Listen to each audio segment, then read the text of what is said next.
오늘 오후였습니다.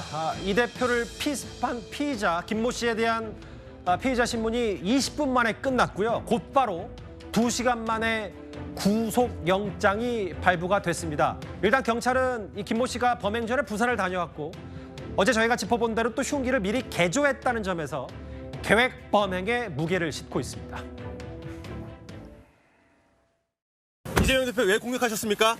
경찰에다가 내 변명문을 8쪽짜리 제출을 했어요. 그거 참고해 주시면 되겠습니다. 범행 사주한 사람 있습니까? 정당 가입한 이력 있으십니까? 투백하신 거예요? 법정에 뭐라고 설명하셨습니까? 제출한 진술서에는 어떤 내용이 있습니까? 지금 심정이 좀 어떠신가요? 경찰에 진술한 거 그대로 했습니다. 이재명 대표를 찌른 피의자 김모 씨 육성을 저도 처음 들어봤어요. 오늘 피의자 신문 때 몇 마디를 취재란에 건넸는데 8쪽 변명문에 다 써 있고 그 얘기 그대로다. 이런저런 얘기를 했는데 일단 육성을 한번 들어봤는데 그 전에 노돌 교수님. 오늘 동아일보 보도에 따르면 지금 유치장에 있는데 책 읽고 싶다면서 삼국지를 빌렸고 돌발행도 없이 식사를 잘하며 생활하고 있다. 일단 책을 읽고 싶다는 그것까지 여러 분석들이 좀 많이 나오네요. 글쎄, 범행 전후 모습을 보면 우리 저렇게 기자의 질문에도 차분히 답변하고 마치 준비했다는 듯이 그렇게 하는 걸 보면 일종의 확신범? 표현이 잘 맞는지 모르겠습니다. 그런 것 같아요. 동기도 이미 그렇게 얘기했다지 않습니까? 경찰에다가 살해할 의도로 그렇게 했다라고 하는 것이고요. 그 과정도 보면 흉기를 미리 준비해서 손잡이를 빼고 종이로 감싸가지고 사람들이 의심하지 않도록 그렇게 품에 숨겼다는 것이고. 예. 또 그 범행 전의 모습 보니까 모자에다가 이재명 지지 문구를 쓰고 이렇게 해서 또 지지 문구를 들고 해서 완전히 주위 사람들의 경계를 완전히 늦췄다는 거 아닙니까? 또 접근할 때 사인해달라고 이렇게 하는 것까지 했고. 그러고 보면 완전히 본인이 정말로 자칫했으면 이거 이재명한테 큰 사건 할 수 있는 그런 사건을 준비한 그런 모습이고요. 또 지금 구속영장 심사 다 나와서 저렇게까지 기자들이 질문 답변하고 또 변명문이라고 좀 제출했다고 하는데요. 거기 보면 아마 지금 우리가 얘기한 그런 내용들 충분히 짐작할 수 있는 그런 내용이 담겨 있지 않을까 싶어서 글쎄요, 저렇게 좀 개인적으로는 약간 섬뜩한 느낌도 들고요. 그렇습니다. 네. 변명문 그리고 지금 유치장 안에서는 삼국지를 읽고 있다. 정혁진 변호사님. 본인은 변명문이라고 표현했어요. 8페이지. 기자들 앞에서 이렇게 얘기해서. 경찰에 낸 이거 8쪽짜리 변명문 참고할. 그럼 여기에 물론 그게 공개될지 안 될지는 알 수 없습니다만 본인이 이재명 대표를 왜 찌른 건지 범행 동기가 여기에 다 있다는 얘기예요? 그런데 저 사람이 57년생이라고 하니까 60대 중후반의 나이란 말이에요. 예. 그런데 제가 처음 이상하다고 생각한 게 살해 의도를 순순히 자백했어요. 그건 뭐냐면은 살인 미수죄로 본인이 처벌받겠다는 이야기거든요.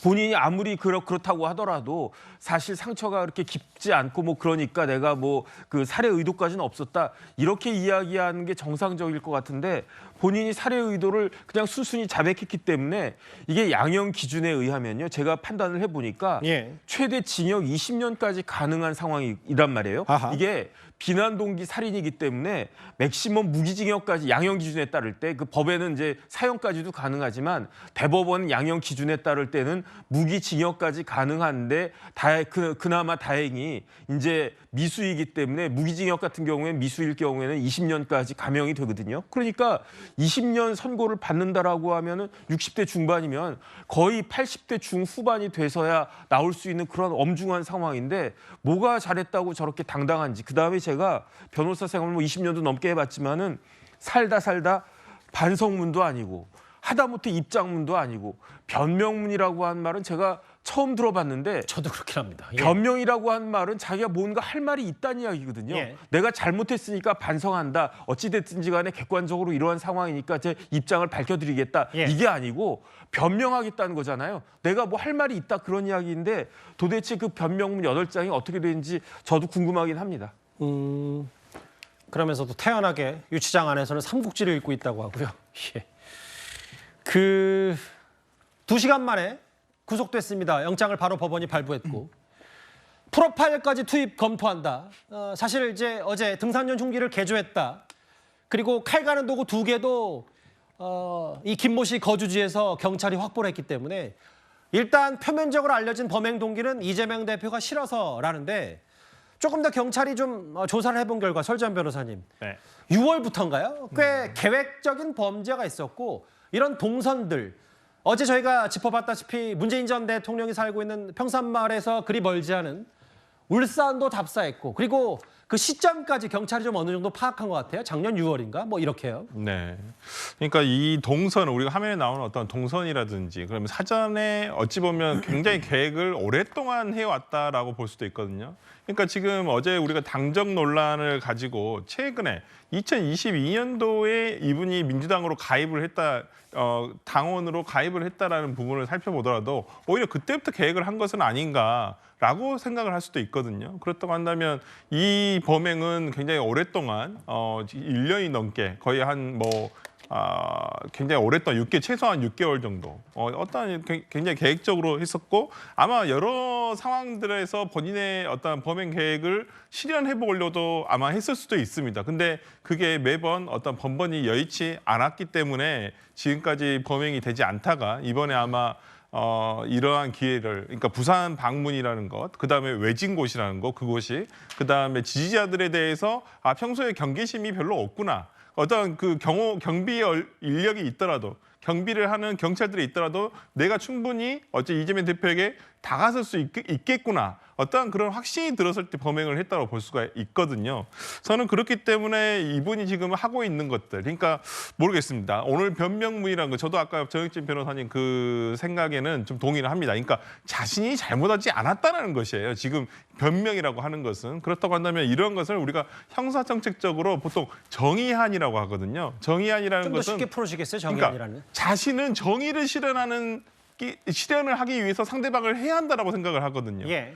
과거에 어떤 것들이 있었냐면 김구 선생을 살해한 안도희 씨를 처단한 그분이 계셨어요. 그분 같은 경우도 본인은 정의를 실현한다 해서 정의봉으로 오히려 그 살해를 했었거든요. 그렇다고 한다면 오히려 이분에 대한 어떤 프로파일러가 아마 분석을 하겠지만은 그러한 것이 아닌가라는 분석을 할 수 있을 것 같고요. 그렇다고 한다면 굉장히 오랫동안 저는 준비를 해왔다고 보고 이번에 아마 범행을 결심하여서 실행까지 이어진 것은 아닌가 싶습니다. 60대 충남 아산에 거주하고 있는 전직 공무원 출신 지금 공인중개사 운영하고 있는 이 피의자 김모 씨 조금 전에 구속이 됐고 법원은 혐의 중대성과 도주 우려가 있기 때문에 구속을 했다 이렇게 밝혔습니다.